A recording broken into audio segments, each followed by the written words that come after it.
রাখবেন, কেন্দ্রে আজকে যে সরকার আছে কাল বেটা পড়ে যাবে, অন্যজন আসবে, পরশুদিন আবার কেউ চলে যাবে, অন্যজন আসবে। কত সরকার এসেছে, কত সরকার চলে গেছে, কত রাজ্য এসেছে, কত চলে গেছে, কিন্তু মনে রাখবেন এ দেশের একটা সংবিধান আছে। এই সংবিধান আমাদের ছিল, আছে, থাকবে। সংবিধান বলছে 1947-এ সংবিধান জানিয়ে দিয়েছে ভারতবর্ষের যেটা মন্দির মন্দির থাকবে, যেটা মসজিদ মসজিদ থাকবে, যেটা গুরুদুয়ার গুরুদুয়ার থাকবে, যেটা চার্চ চার্চ থাকবে, যেটা সনাতন ভাইদের যা যেটা যেটা ছিল 1947 থেকে ওটাকে আর চেঞ্জ করা যাবে না, ওটা ওরকমই থাকবে। তাই এই আইনকে সামনে রেখে আমি বলতে বাধ্য হচ্ছি, কেন্দ্র সরকার শুধু ইসলাম মসজিদ মাদ্রাসার বিরুদ্ধে নয়, কেন্দ্র সরকার আমার দেশের সংবিধানের বিরুদ্ধে লেগেছে। ওদের সংবিধান আগে না কেন্দ্র সরকার আগে? সংবিধানকে বাঁচাবার স্বার্থে কেন্দ্র সরকারের বিরুদ্ধে আমাদেরকে বুকে তাজা খুন দিয়ে হলেও লড়াই করতে কারা পারবেন? উঠে দাঁড়ান।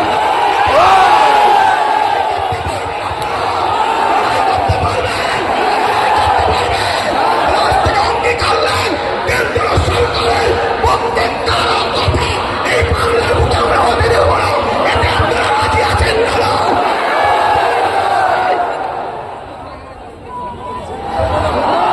কেন আমার দেশের সংবিধান, আমার দেশের সংবিধান আমাদের কাছে আগে।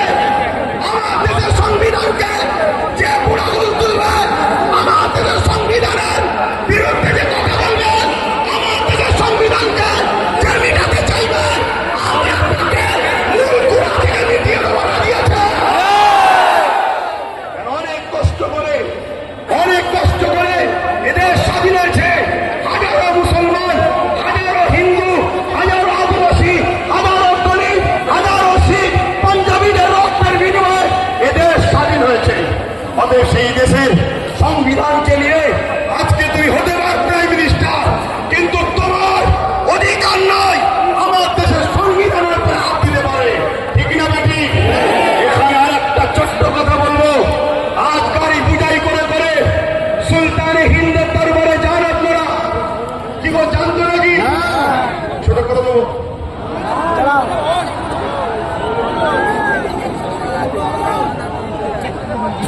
শোনেন, অসুবিধা হচ্ছে আপনাদের?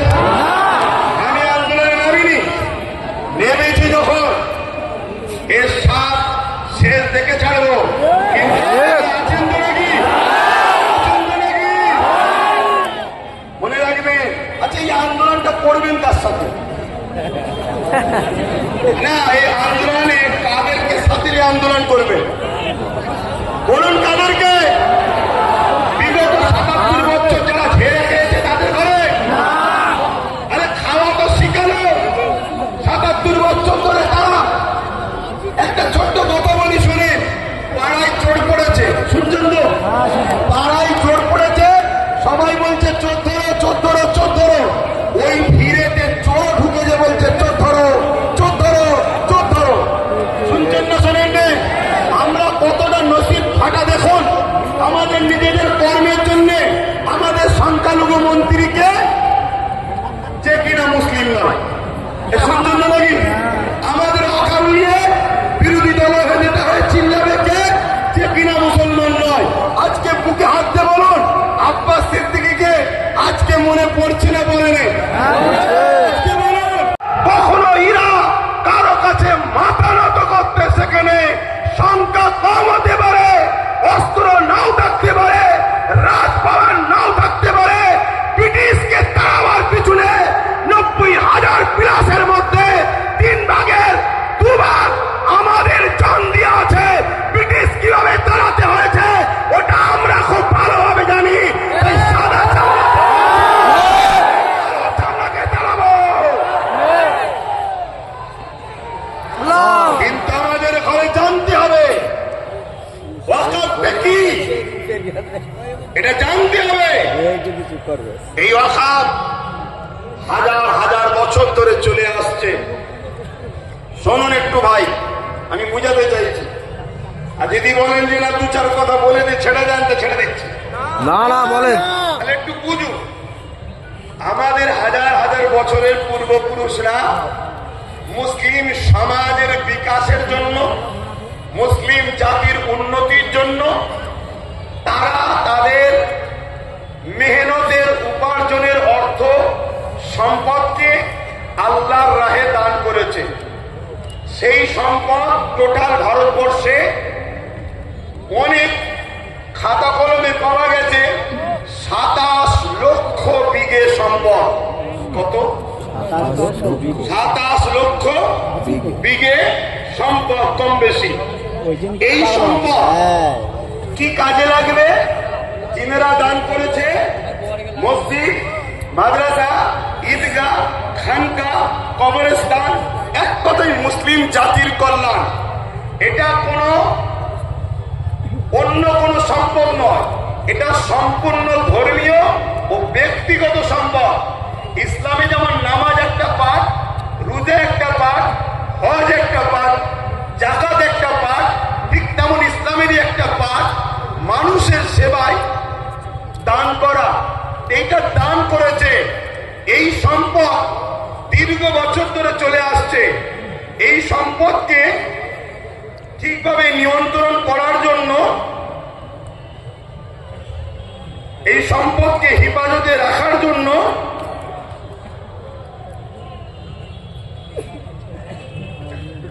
সর্বপ্রথম ভারতবর্ষে 1954 প্রথম একটা আইন তৈরি করা হয়। কংগ্রেস পিরিয়ড ছিল। তাদের কাজকে আমি খুব একটা খারাপ বলবো না। তারা চেয়েছিল যাতে করে একটা বোর্ড তৈরি হোক, কমিটি তৈরি হোক, যাতে করে অকাম কোনো নয়ছই না হয়ে যায়, দানকৃত সম্পদ প্রতিটা জায়গায় যেন যায়। তারা বোর্ড তৈরি করলো ঠিকই, কিন্তু ব্যবহারের জায়গায় ঠিকভাবে চলছিল না।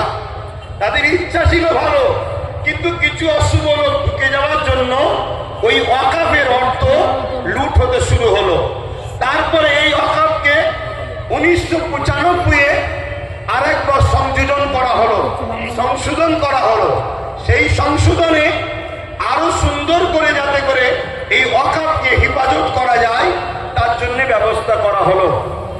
এরপরে এই 77 বছর আইন তৈরি হয়েছে, ওয়াকাফ হেফাজতের জন্য বোর্ডও হয়েছে, সুন্দর সিস্টেমও হয়েছে, কিন্তু দুঃখের বিষয় যারাই নেতৃত্বে যায়, যারাই দায়িত্বে থাকে, তারাই সরকার আন্ডারটেকিং, সরকারের নিয়ন্ত্রণের লোক চায়।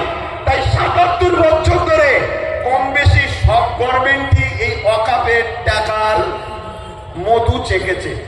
তার মানে আমাদের সম্পদ ছেড়ে খেয়েছে। খোলা কথা, আপনাদের অসুবিধা হচ্ছে? আমাদের সম্পদের টাকা সবকটাই ছেড়ে খেয়েছে। কিন্তু হঠাৎ করে বিগত 10 বছরও কেন্দ্রে যে সরকার আছে সেও ওয়াকাফের টাকার মধু খেয়েছে।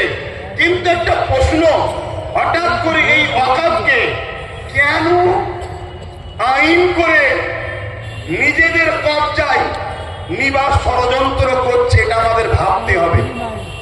এই জায়গাটা হলো point.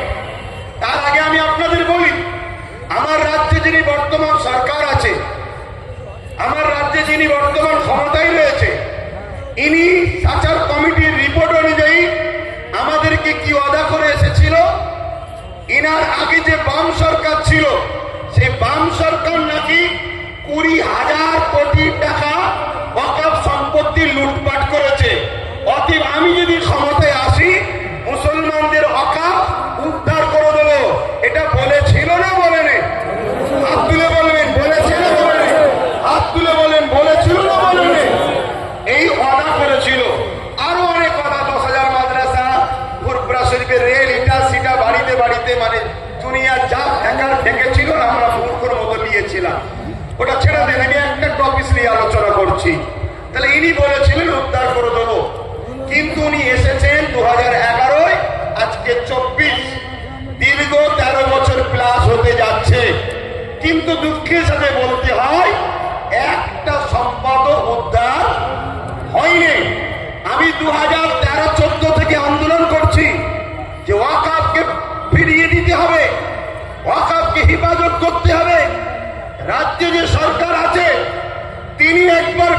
Begum Rokeya research centre ওয়াকাফ ভবন বলে একটা শিলান্যাস করেছিল, ওই শিলান্যাসই হয়েছে, একটা পর্যন্ত এখনো ইট গাঁথা হয়নি। কেন? সব সেটিং ভাবে চলছে। এদের সবার বাপ, সবার মাথায় মনে রাখবেন আরএসএস বসে আছে।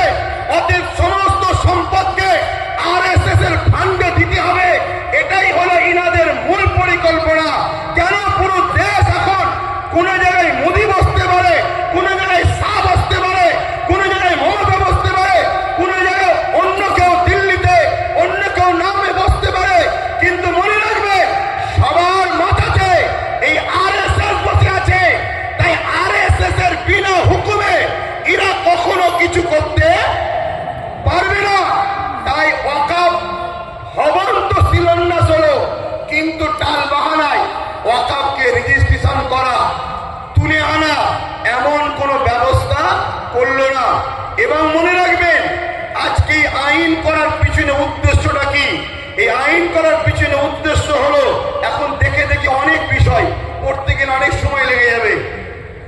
৭৭ বছর ধরে কম বেশি সবাই খেয়েছে, এই টুকটুক টুকটুক করে সবাই খেয়েছে।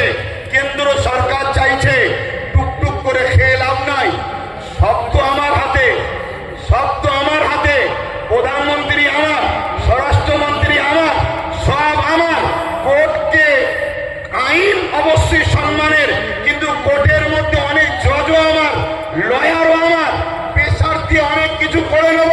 তার প্রমাণ হলো ১.৫ ঘন্টার মধ্যে সাম্বালের মসজিদের জন্য আদেশ চাইল, সঙ্গে সঙ্গে দিয়ে দিল। অথচ আমার কলিকাতার সেই বোনটা কোথায়? আরজি করেন কোথায়? আরজি করেন। আজকে সেই বোন ইনসাফ পেল না। ১.৫ ঘন্টার মধ্যে মসজিদের তলায় কি আছে খোঁড়ার জন্য রায় পেয়ে যায়। এটা কি সেটিং ছাড়া অন্য কিছু হতে পারে? এটা সেটিং ছাড়া অন্য কিছু হতে পারে? এইভাবে কেন্দ্র সরকার দেখছে টুকটুক করে খেয়ে হবে না, টুকটুক করে নিয়ে হবে না।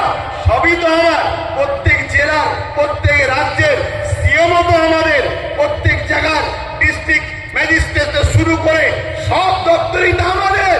অতএব এই সুযোগে ওয়াকাফ ২০২৪ সংশোধনের নামে ওয়াকাফ সম্পদকে পুরো কবজা করে নাও। ৪৪টা ১৯৯৫ যে আইন হয়েছিল তা থেকে ৪৪টা চেঞ্জ করতে চেয়েছে। তার মধ্যে কয়েকটা রিপোর্ট আপনাদের বলছি। সর্বপ্রথম ধর্মের মধ্যে বিভাজন করতে চেয়েছে, বলতে চেয়েছে শিয়া সুন্নি দুটো বোর্ড হবে। বিজেপি চায় যত মুসলমান টুকরো টুকরো হবে, ভাগ ভাগ হবে, তত বিজেপির ফায়দা হবে। তাহলে শিয়া সুন্নি দুটো ভোট করতে চেয়েছে। যারা বলে এক দেশ এক ভাষা এক ভোট, তারা আবার হঠাৎ করে ওয়াকাফকে দুটো ভাগ করছে কেন? আমাদের মধ্যে টুকরো টুকরো ছোট ছোট করে দিতে চাইছে। কি করতে চেয়েছে? এর মধ্যে চেয়েছে ২০ জনের কমিটি ছিল সেন্টারে, সেটাকে ২১ জনের কমিটি করতে চাইছে। ১১ জন অমুসলিম ভাইকে ঢুকাতে চাইছে। আমি সম্মান, শ্রদ্ধা, ভালোবাসা রেখে, সম্প্রীতি রেখে আমার অমুসলিম ভাইদের বলবো, ভাই মনে দুঃখ নেবেন না, এটা আমার ছেলের সম্পদ, এটা আমার ছেলের রুজি রুটি, এটা আমার বাচ্চার হক, আপনি মেরে নেবেন না আমার সোনার ভাই। আপনার দেওবদ্ধ সম্পদ আছে, সেখানে যদি আমরা মুসলমান বলি আমাদেরকে ঢুকাতে হবে। খ্রিস্টান ভাইদের সম্পদ আছে, আমরা মুসলমান যদি বলি সেকুলারের নামে ধর্মনিরপেক্ষ দেশ আমাদেরকে ঢুকাতে হবে। এটা অন্যায় হবে। কেন? দেওবদ্ধ সম্পত্তি হিন্দু ভাইদের, তাদের বাচ্চাদের অধিকার, তাদের ধর্মীয় অধিকার, তাদের সংস্কৃতি অধিকার, সেখানে যেমন আমার যাওয়াটা উচিত হবে না। তাই আমার অমুসলিম ভাইদেরকে বলবো, কেন্দ্র সরকার আজকে আমার বাচ্চার রুটি কাটতে চাইছে, আমার মসজিদের আজান বন্ধ করতে চাইছে, আমার ধর্মীয় কালচারকে মিটাতে চাইছে। তাই খারাপ নেবেন না, আমাকে কমনাল মনে করবেন না। আমি সত্য কথা বলছি, আমার অধিকার কেন্দ্র সরকার মেনে নিতে চাইছে। তাই ২১ জন কমিটির মধ্যে ১১ জন অমুসলিমকে ঢুকাবে। তাহলে সংখ্যা গুরু অমুসলিম হয়ে গেল। যে কোনো সময় বাকি ১০ জনকে ল্যাং মেরে বাদ দিয়ে দেবে। তাহলে ওয়াকাফের মধ্যে আমাদের আর কেউ রইল? জোরে বলেন। কেরলের ১৪ বছরের মসজিদ নিলাম করে কর্পোরেশনদের হাতে তুলে দিতে অসুবিধা হবে? গুজরাটের ১৩ বছরের মসজিদ ভেঙে ওটাকে ওয়াকাফ কর্পোরেশনদের হাতে, আদানি আম্বানির হাতে তুলে দিতে অসুবিধা হবে। এভাবে স্বাধীনতার আগে যত ঐতিহাসিক মসজিদ মাদ্রাসা আছে, কবরস্থান আছে, সবগুলোকে মিটিয়ে দিতে চাইছে। কেন মিটাতে চাইছে? এটা প্রশ্ন তো। এত লোক, অর্থ, টাকা, আমাদের উপরে হিংসা, এগুলো তো ইত্যাদি। কিন্তু বাস্তবটা শুনুন, বাস্তব হলো এটাই, এনআরসি এনপিআর করে মুসলমানদের ধরে বিদেশি বলে তাড়াবার চেষ্টা করেছিল। আফগানিস্তান, পাকিস্তান, বাংলাদেশ বিভিন্ন রাজ্য থেকে অমুসলিম ভাইরা এলে তারা নাগরিকত্ব পাবে, মুসলমানরা পাবে না, এই বলে বিভাজন করতে চেয়েছিল। সেই জায়গায় আমি বলেছিলাম অবশ্যই দিন কোনো আপত্তি নাই, কেন আমি বুক ঠুকে জানি বাংলাদেশ থেকে কোনো মুসলমান ভারতে আসেনি, পাকিস্তান থেকে কোনো মুসলমান ভারতে আসেনি, আফগান থেকে কোনো মুসলমান ভারতে আসেনি। তাই আমাদের নাগরিকত্ব দিবার প্রয়োজন নয়। আমরা ছিলাম, আমরা আছি, আমরা যে এখানকার প্রমাণ দেবো কি করে? ওই যে কেরলের 14 বছরের 1400 বছরের মসজিদ বলে দিচ্ছে 1400 বছর ধরে ভারতে মুসলমান ছিল, আজান ছিল, একামত ছিল, নামাজ ছিল। ওই যে গুজরাটের 1300 বছরের মসজিদ বলে দিচ্ছে ভারতবর্ষে মুসলমান ছিল 1300 বছর ধরে, আজান ছিল, নামাজ ছিল। তাই ঐতিহাসিক মসজিদগুলোকে বিরান করে কবরগুলোকে বিটিয়ে দিয়ে এরা সমাজকে দেখাতে চাইছে মুসলমান এদেশে নতুন করে এসেছে, তবে তো এনআরপি করে এনআরসি করে আমাদের তাড়াতে সুবিধা হবে। কথা বুঝছেন না, বোঝেন না? তাহলে একদিকে যেমন এটা আমার ধর্মকে মিটাবার ষড়যন্ত্র, অপরদিকে এর পিছনে পুরো ভারতের মুসলমানদের ঘরে নাগরিকহীন করে এদেরকে গণহত্যা করে একটা ষড়যন্ত্র চলছে। মনে রাখবেন, এই জায়গায় আমাদেরকে জীবনের শেষ নিঃশ্বাস দিয়ে হলো আমাদের ওয়াকফ, আমাদের মসজিদ, আমাদের মাদ্রাসা, আমাদের কবরস্থান, আমাদের ঐতিহ্য আমাদেরকে বাঁচাবার জন্য সংগ্রাম করে যেতে হবে। এতে আপনারা তৈরি আছেন না নাই বলুন? তৈরি আছেন তো নাকি? আর মনে রাখবেন, কেন্দ্রে আজকে যে সরকার আছে কাল বেটা পড়ে যাবে, অন্যজন আসবে, পরশুদিন আবার কেউ চলে যাবে, অন্যজন আসবে। কত সরকার এসেছে, কত সরকার চলে গেছে, কত রাজ্য এসেছে, কত চলে গেছে। কিন্তু মনে রাখবেন, এ দেশের একটা সংবিধান আছে, এই সংবিধান আমাদের ছিল, আছে, থাকবে। সংবিধান বলছে 1947-এ সংবিধান জানিয়ে দিয়েছে ভারতবর্ষের যেটা মন্দির, মন্দির থাকবে, যেটা মসজিদ, মসজিদ থাকবে, যেটা গুরুদুয়ার, গুরুদুয়ার থাকবে, যেটা চার্চ, চার্চ থাকবে, যেটা সনাতন ভাইদের চার্চ, যেটা যেটা ছিল 1947 থেকে ওটাকে আর চেঞ্জ করা যাবে না, ওটা ওরকমই থাকবে। তাই এই আইনকে সামনে রেখে আমি বলতে বাধ্য হচ্ছি, কেন্দ্র সরকার শুধু ইসলাম মসজিদ মাদ্রাসার বিরুদ্ধে নয়, কেন্দ্র সরকার আমার দেশের সংবিধানের বিরুদ্ধে গেছে। অতএব সংবিধান আগে না কেন্দ্র সরকার আগে? সংবিধানকে বাঁচাবার স্বার্থে কেন্দ্র সরকারের বিরুদ্ধে আমাদেরকে বুকে তাজা খুন দিয়ে হলেও লড়াই করতে কারা পারবেন? উঠে দাঁড়ান।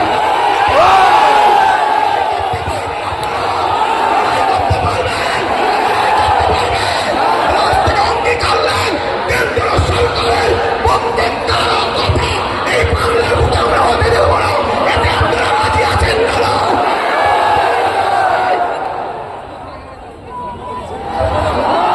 কেন? আমার দেশের সংবিধান, আমার দেশের সংবিধান আমাদের কাছে আগে।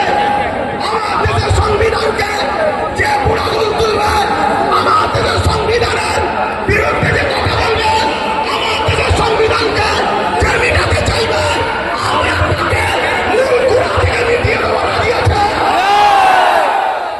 অনেক কষ্ট করে, অনেক কষ্ট করে এদের স্বাধীন হয়েছে। হাজারো মুসলমান, হাজারো হিন্দু, হাজারো আদিবাসী, হাজারো দলিত, হাজারো শিখ, পাঞ্জাবিদের রক্তের বিনিময়ে এদের স্বাধীন হয়েছে।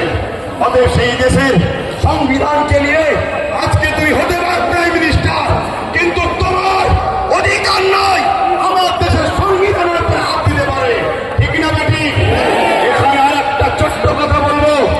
আজ গাড়ি বুঝাই করে করে সুলতানে হিন্দের দরবার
এজেন্টদের লুটাতে আমরা হেরে গেলাম।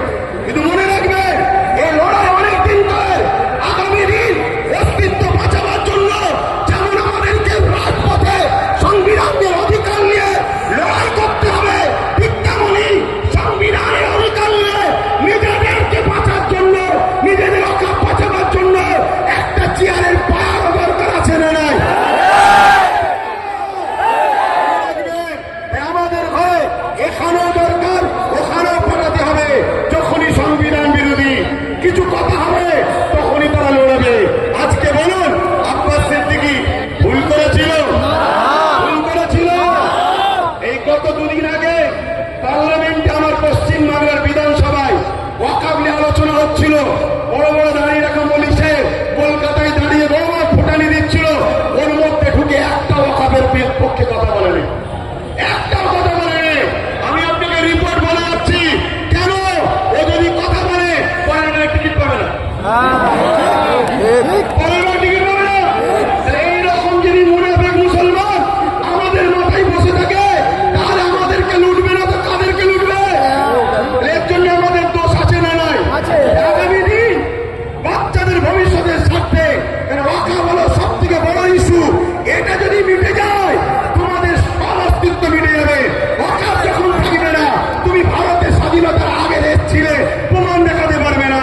আরে তোমার মসজিদে থাকার পরে প্রমাণ দেখাতে পারছো না, তারপরে মনে রাখবে তখন তোমাকে বলবে যদিও থাকে থাক, ভোটটা দিতে পারবে না। শুনছো না, শোনেন না? এই বিরাট বড় নাটক, অনেক বড় চেঞ্জ চলছে। মনে রাখবেন, বিগত দিন যা বলেছি আজকে সেটা ঘটছে না, ঘটেনি।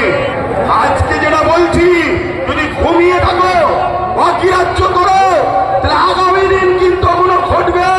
তখন কিন্তু আব্বাস সিদ্দিকী আর বলার জন্য থাকবে না। এটা বলে দিই কেন?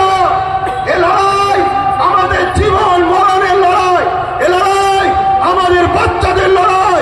মুসলমান আমার কওমের ভাইরা, ওটা অন্য সমাজের মানুষের সঙ্গে ওয়াকফ নিয়ে নিজেরা বন্ধুর মতো আলোচনা করো, তাদেরকেও বুঝাও যে ভাই, এ লড়াই কোনো হিন্দু মুসলমানের লড়াই নয়, এ লড়াই অন্য কোনো জাতি ধর্মের বিরুদ্ধে লড়াই নয়। এটা কেন্দ্র সরকার বিভাজন লাগাতে চাইছে। এ লড়াই আমার অধিকার, আমার যেটা গণতান্ত্রিক রাইট, আমার সংবিধানের রাইট, এই রাইটকে কেন্দ্র সরকার লুটছে, এটা মানুষকে বুঝাও। আজকে ছোট্ট একটা কথা বলি, আজকে আজমির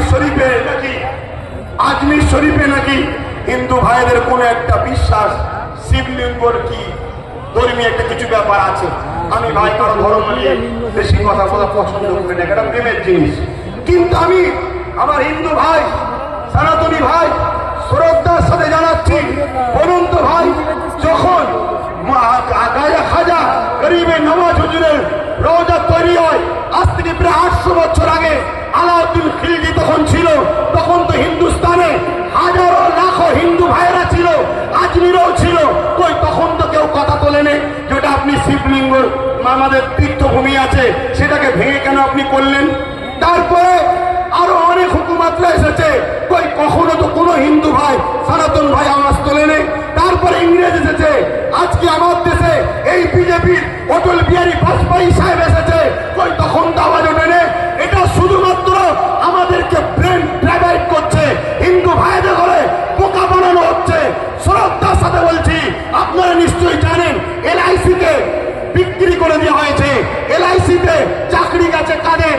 খারাপ নেবেন না, LIC মুসলমানরা চাকরি করে না, আমার হিন্দু ভাইদের চাকরি গেছে। হকারকে বন্ধ করে দেওয়া হয়েছে, কাদের কাছে চাকরি? বলুন আমার হিন্দু সনাতন ভাইয়ের। শুনুন আমার হিন্দু ভাইয়েরা, সনাতন ভাইয়েরা, শ্রদ্ধা দিয়ে বলছি, যতটা আপনি ভারতকে ভালোবাসেন আমিও ততটা ভালোবাসি। আমি আপনাকে ছোট করছি না, তবে আমার ধর্ম বলছে দেশকে ভালোবাসা, দেশের জন্য মরা, এটা আমাদের জন্য পুণ্যের কাজ। দেশকে আমরা এতটাই ভালোবাসি, তাই আপনাদেরকে শ্রদ্ধার সাথে জানাচ্ছি, মনে রাখবেন রেল বিক্রি হয়ে গেল, জিনিসপত্রের দাম কিভাবে চলছে, একটার পর একটা, কারেন্ট থেকে শুরু করে, এয়ারপোর্ট থেকে শুরু করে সব বিক্রি হয়ে যাচ্ছে। তাই আয়কে চোখকে ঘোরাবার জন্য এই সব ষড়যন্ত্র চলছে।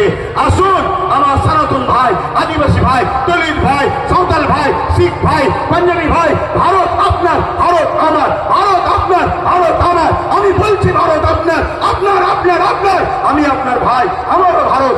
আসুন মিলেমিশে যেভাবে ব্রিটিশের কালো থাবা থেকে আমার দেশকে আজাদ করেছি, এই সকল অশুভ যারা দেশকে লুটছে এদের হাত থেকে আমরা দেশকে আবার নতুন করে ফিরিয়ে সুন্দর করে সাজাবার জন্য কাঁধে কাঁধ মিলিয়ে চলি। মনে রাখবেন আমার সনাতন ভাই, আদিবাসী ভাই, দলিত ভাই, সাঁওতাল ভাই, ভারতবর্ষ হলো একটা গাছ, একটা গাছ, একটা বট গাছ বলেন আর যে কোনো গাছ বলেন, একটা শক্তিশালী বড় গাছ। এই গাছের অনেক শিকড় আছে, এই শিকড়ের নাম একটা সনাতন, একটা আদিবাসী, একটা দলিত, একটা সাঁওতাল, একটা বাগদি। মনে রাখবেন আমার ভাইরা, একটা শিকড়ের নাম মুসলমান। যদি একটা শিকড় কাটে গাছ দুর্বল হবে, অর্থাৎ দেশ দুর্বল হবে। মনে রাখবেন আমরা কারো দয়াতে খাই না, আমরা খাই রাস্তা আল্লাহর দয়াতে খেয়ে থাকি। এখানে মনে রাখবেন আজকে সব ষড়যন্ত্র চলছে, এই ষড়যন্ত্র থেকে আমাদেরকে খুব বুঝে বুঝে পা ফেলতে হবে। এই লড়াই হিন্দুদের বিরুদ্ধে নাকি আদিবাসী, সাঁওতাল, বাগদি, খ্রিস্টান না, কোন ভারতীয়দের বিরুদ্ধে লড়াই নয়। এই লড়াই সংবিধানের পক্ষে, সংবিধান মিটানোকারী কেন্দ্র সরকারের বিরুদ্ধে আমাদের এই লড়াই, ঠিক না বেটি?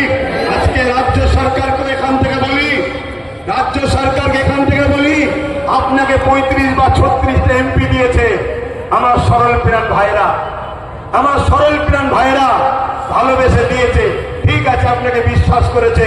এই বিশ্বাসের ন্যূনতম হকটা আদায় করুন। যদি আপনি বিশ্বাসের উপযুক্ত না হন, আগামী দিনে আপনার ভূখণ্ডের মতো অবস্থা হবে, সেটা পরের বিষয়। কিন্তু বিশ্বাসের উপযুক্ত হন। এই ভারতবর্ষে, এই বাংলায় 35 বা 34টা এমপি দিয়েছে, 34টা। মনে রাখবেন বিল অকবার নিলে হবে না। অনেকে বলছে অকবার নয়, যদি ক্ষমতা থাকে, যেভাবে দিদিমণি আসার সময় পার্লামেন্টে সংবিধান উল্টো ধরে চিল্লাচ্ছিল, দেখেন না, ছিঁড়াছিড়ি করছিল, ওই রকম ওখানে বক্সিং মারবেন ভেতরে। কথা বুঝছেন না, বোঝেন না? শেষবার চান্স দিচ্ছি, শেষবার চান্স দিচ্ছি। এই লড়াই সংবিধানকে বাঁচাবার লড়াই, শুধু মুসলমানদের লড়াই নয়, সংবিধানকে বাঁচাবার লড়াই। আপনি সংবিধানের স্বার্থে করেন, আমাদের ভালো যদি নাও চান, কমসে কম সংবিধানকে তো ভালোবাসেন, সংবিধানের স্বার্থে করেন। আরেকটা কথা রাজ্য সরকারকে বলে যায়, সেটা হলো এটাই, আপনার অনেক আইবি লোক আছে, পুলিশ বন্ধুরা রয়েছে, খবর আপনাদের কাছে চলে যাবে ঠিকই। শ্রদ্ধার সাথে বলছি, যে ওয়াদা করেছিলেন ওয়াকাফ ফিরিয়ে দাও, ফিরিয়ে দেব, এই ওয়াকাফকে ইমিডিয়েটলি ফিরিয়ে দেন। ওয়াকাফকে যারা দখল করেছে দখল মুক্ত করেন। এ কথা যখনই বলা হবে, রাজ্য সরকার কি বলে জানেন? যে ওইভাবে বুলডোজার আমি চালাতে পারবো না। কিন্তু আমরা দেখেছি এই রাজ্য সরকার গরিব হকারদের করে বুলডোজার চালিয়ে ভেঙেছে। দেখেছেন না, দেখেন না? আমার হিন্দু ভাইরা, হিন্দু ভাইরা, সনাতন ভাইরা, আমরা আপনাদের দুশ্মন নয়। মোদি দুশ্মনের নজর আপনাদের দেখাচ্ছে, চশমা খুলে ভাইয়ের নজরে দেখে, আপনাদের জন্য আমার জান দিতে প্রস্তুত আছি আমরা, ঠিক না বেঠিক? আমার হিন্দু ভাইরা আমাদের নয়, তাই বলে দিলাম। তবে মনে রাখবেন, যদি মনে করেন, যদি কেউ মনে করেন আজ মনে হয় মুসলমানরা ফেসে গেছে, এখানে সেন্টারে আমাদের, রাজ্যে আমাদের, সব জায়গায় আমাদের, তাহলে আমি বলবো সত্য এমন একটা জিনিস, সত্য এমন একটা জিনিস, পৃথিবীর সব মিথ্যা এক জায়গায় হয়েও সত্যকে মিটাতে পারে না। কিন্তু ইনসাফের স্বার্থে, ইনসানিয়াতের স্বার্থে বলে গেলাম। যাক, আমি সংক্ষেপ করছি, শেষ কথা আপনাদের কাছে বলি, আগামী দিন দিল থেকে বলুন, এই লড়াই এখানে শেষ না চলবে, এখানে শেষ না চলবে। লড়াইয়ের দুটো পন্থা আছে। একটা পন্থা হলো সংবিধান অনুযায়ী, সংবিধান যেভাবে রাইট দিয়েছে, সংবিধানের বাইরে গিয়ে আমি তাহলে নাই, সংবিধান অনুযায়ী কলিকাতার রাজপথ ধরে এই আন্দোলন পুরো দরকার হয়, একেবারে যেভাবে দখল নিয়েছে ওভাবে দখল নিতে হয়, লিয়া হবে, ঠিক আছে না বেটি? দরকার আছে না? না, মনে রাখবেন এই লড়াই চলবে, কিন্তু সংবিধানের ডায়েরির মধ্যে থেকে, সংবিধানের আন্ডারে থেকে, সংবিধানের বাইরে গিয়ে নয়। আরেকটা কথা বলি, আপনারা বোকার মতো ছুটবেন না।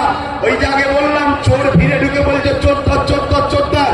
যারা আন্দোলন করছে বিগত দিন তাদেরকে দেখা গেছে, যারা ওয়াকাফ ছেড়ে খায় তাদের মুখে মুখ দিয়ে গুজুর গুজুর করেছে। আমার একটু ভাষা খারাপ ভাই, আমার ছেলে সুখী আছে তো, আমার ছেলে তো খেতে পাইলে, আমি তো গার্জেন, আমার বাচ্চা শিক্ষা পাইলে, আমার বাচ্চা গরিব,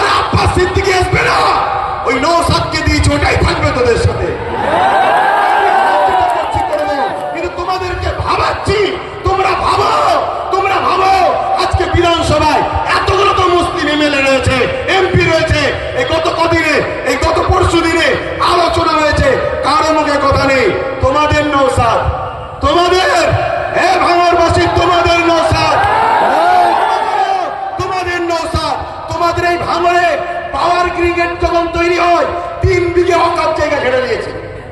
আমি বলে যাচ্ছি মিলিয়ে 3 বিঘে অকাপের জায়গা পাওয়ার গ্রিডের নামে নিয়েছে।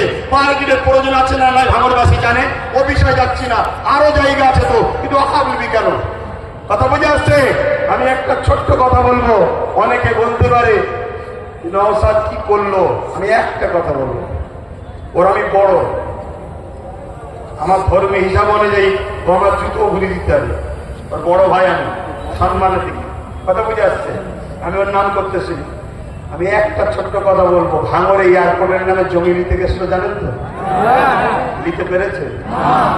এটা তোমরা বেঁচে, তোমরাই তোমাদের নিজেদের তকদিরকে, আল্লাহর হুকুম তো বটে, করেছো ভালো। কি যদি ও না থাকতো, অন্য কেউ থাকলে একদিন সই করে জমিলে লাখ লাখ হাজার হাজার মুসলমানদের ঘর উচ্চ হয়ে যেত। আমাদের ঢুকছে, কিন্তু ওই নেশার ঘোড়া কোনো কাটেনি। শুধু একটাই করো, যেখানে মুসলমান গ্রুপ বেশি হয় কেস দিয়ে তুলে দাও, নাই ফোটাফুটিতে ভাগ করে দাও, আর না হয় জমি অধিগ্রহণ নামে কেনে দাও। তো ভাই আমি আর কথা বাড়াবো না। আগামী দিন আপনারা আমার সাথে আছেন তো নাকি? আছেন তো নাকি? সত্য হাত তো এটা, একদম কোনো ধোকা নাই তো। অনেক কষ্ট করে যেতে হবে, গাড়ির পয়সা খরচ করে। সরকার নয়, আমি সরকারি ফান্ড নেই, সরকার নয় সরকারি ফান্ড নেই। আর আমাকে পিছন থেকে সরকারও দেয়নি। 4-5 তুমি একটু নেমে যাও, আমাকে বললি শুধু এইদিকে বলো না, আগামী যে খাবে সেও চোর, 1 টাকা যে খাবে সেও চোর। কত বুঝে আসছে না নাই? তো সেই জায়গায় হাত নামান। আগামী দিন ভাই আমার সবাইকে একটু সংগঠিত হতে হবে। মা বোনেদের ঘরে বাড়ি বাড়ি গিয়ে শোনাবেন যে অকাপ আমাদের বাঁচাতে গেলে গণতান্ত্রিক প্রক্রিয়ার সংগ্রাম যেমন, আর একটা হলো কি, লাঠি তৈরি করতে হবে। লাঠি বোঝেন না? হচ্ছে সেখানে যদি আপনার লোক থাকে, বিল ধরে ছিঁড়ে ফেলবে। বেশি কথা বললে চেয়ারের উল্টো দিকতে দেবে। দরকার আছে না? কেন তুমি সংবিধান বিরোধী কাজ করছো? এর জন্য লোক দরকার আছে। আর এই ত্যাগ স্বীকার করতে আপনাদের ঘরে একটা জিনিস করতে হবে, কি, নিজেদের মধ্যে আমি বড় হব, আমি বড় হব, আমি বড় হবে স্বপ্ন ছাড়তে হবে। নিজের বাচ্চার ভবিষ্যতের জন্য আসো, সবকিছু কুরবান করো, লোভ লালসা কুরবান করো, চিটিংবাজি ধোঁকাবাজি কুরবান করো। 2-4টে গাদ্দারি করে চলে চিন্তা করনি। মনে রাখবে, ও গাদ্দার পেলে চিন্তা করার দরকার নেই। আল্লাহ যেটা করে ভালোর জন্য করে, পচা হাত বেরিয়ে যায় ভালো, কারো জন্য কোনো কিছু আটকায় না। তো যাক, কেন্দ্র সরকারের বিরুদ্ধে আমাদের এই সংগ্রাম আজ থেকে শুরু হলো 6 ডিসেম্বর, আগামী দিন চলতে থাকবে। শেষ কথা আবার বলি, বাবরি মসজিদ ইনশাল্লাহ, বাবরি মসজিদ ইনশাল্লাহ, বাবরি মসজিদ ইনশাল্লাহ, বাবরি মসজিদ ইনশাল্লাহ। লম্বা করে তুলে বলো হবে ইনশাল্লাহ, ইনশাল্লাহ। নারে দিবে,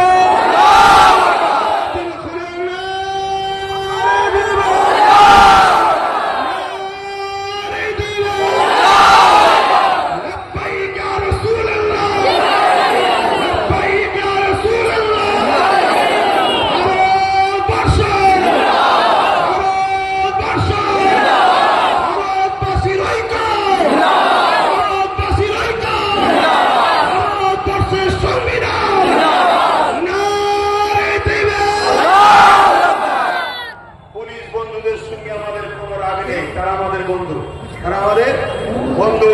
কিন্তু অশুভ লোকের হাতে ক্ষমতা চলে যাওয়ার জন্য পুলিশ বন্ধুরা বাধ্য হয় পরিবার, চাকরি, নিজের জানের হেফাজতের জন্য আমাদের উপরে লাঠিচার্জ করতে বাধ্য হয়। কথা বুঝে আসছে? তারা আমাদের বন্ধু, তারা কখনো চাই না, তারা তো ঘরের মাদুর বউ বাচ্চা আছে, তারা তো বদুয়ার কথা মনে করে যে হাই লেগে গেলে, বদুয়া লেগে গেলে শেষ হয়ে যাবে, আমার ছেলে ক্যান্সার হয়ে গেলে কি হবে। তাই তারা জুলুম করতে চায় না, কিন্তু বদমাইশ লোকের হাতে ক্ষমতা চলে যাওয়ার জন্য বদমাইশি করছে। কথা বুঝে আসছে? তো যাক, চিন্তা করার কিছু নেই। আমি এখানে সংক্ষেপ করছি, আস্তে আস্তে ঘরে যাবেন, আস্তে আস্তে ঘরে যাবেন। মনে রাখবেন, দেশ আমাদের ছিল, আছে, থাকবে।